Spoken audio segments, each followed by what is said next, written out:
সন্ধে কীর্ণাহারে সোনার দোকানে ডাকাতি অভিযোগ আগ্নেয়াস্ত্র দেখিয়ে লুটপাট চালায় দুই দুষ্কৃতী। আর তখন দোকানে বাইরে গাড়িতে বসে আরো চারজন।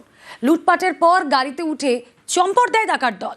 পালানোর সময় বোমাবাজিও করে তারা। গ্রেফতার দুই, আটক এক, বাজেয়াপ্ত একটি গাড়ি।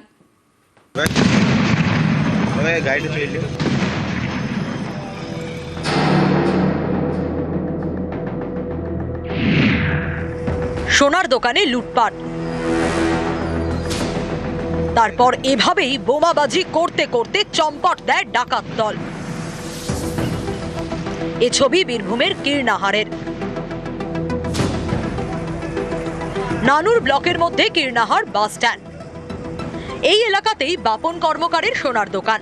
বুধবার তখন সন্ধে 7টা। দোকানে ছিলেন বাপন এবং এক কর্মচারী।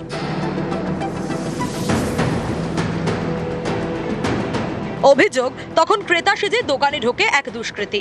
সোনার আংটি দেখতে চায়, সেই মতো আংটি দেখানো হয়। অভিযোগ, তখন মাঙ্কি ক্যাপ এবং মাস্ক পরে দোকানে ঢোকে আরো একজন। দোকান মালিক তাকে মাস্ক খুলতে বলেন। তখন সে মাস্ক এবং মাঙ্কি ক্যাপ খুলে ফেলে। দুজনে আগ্নেয়াস্ত্র বের করে সোনার দোকানে লুটপাট চালায়। প্রায় 15 মিনিটে অপারেশন শেষ। দোকানের বাইরে দাঁড়িয়ে ছিল দুষ্কৃতীদের গাড়ি। সেখানে বসে পাহারা দিচ্ছিল 4 জন। সেই গাড়িতে উঠে চম্পট দেয় ডাকাত দল। পালানোর সময় বোমাবাজি করে। দুজন আছে, কাস্টমার এসেছে, একটা আংটি নেবে পড়ে বলতে না বলতে তার পিছনে পিছনে আরেকজন আসে। সে মাস্ক পরেছিল, মাস্কের সঙ্গে মাঙ্কি ক্যাপও পরেছিল। তাকে বলতে যাবো যে আপনি মাস্কটা খুলুন, সেই মুহূর্তে যে দুজন আমার সামনে কাউন্টার সামনে ছিল তারা ঝাঁপিয়ে, তাদের মধ্যে একজন দুজন ঝাঁপিয়ে চলে এলো কাউন্টার পার করে। একজন হাতে আর্মস ছিল, সে আমার কানে লাগালো আর্মসটা।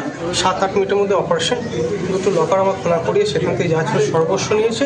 আমি দেখলাম এখানে দোকানে বসছিলাম, বোম মারছিল। বোম মারতে মারতে এখানে ঘুরে বেড়াইছিল। আর সমস্ত জায়গাটা অন্ধকার হয়ে গেছে, কাউকে দেখতে পাওয়া যাচ্ছে না। বাইরের জোনা চারেক ছিল। আতঙ্কিত এখন? হ্যাঁ, আতঙ্কিত বটেই।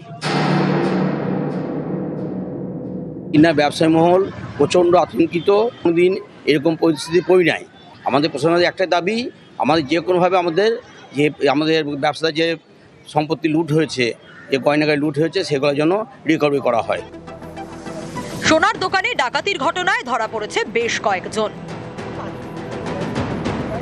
টোটাল এখন অবধি 2 জনকে আমরা অ্যারেস্ট করেছি। আর 4 জন এখানে আমাদের থানায় আছে, যাদের ইন্টারোগেশন করা হচ্ছে। এখন অবধি যে গাড়ি ক্রাইম করার জন্য ইউজ করা হয়েছে সেটা আমরা সিজ করেছি। একটা আর্মস আমরা রিকভারি করেছি। আশা করছি খুব শীঘ্রই আমরা বাকি লোককে ধরতে পারবো। বীরভূম থেকে ইন্দ্রজিৎ রুজ, নিউজ 18 বাংলা।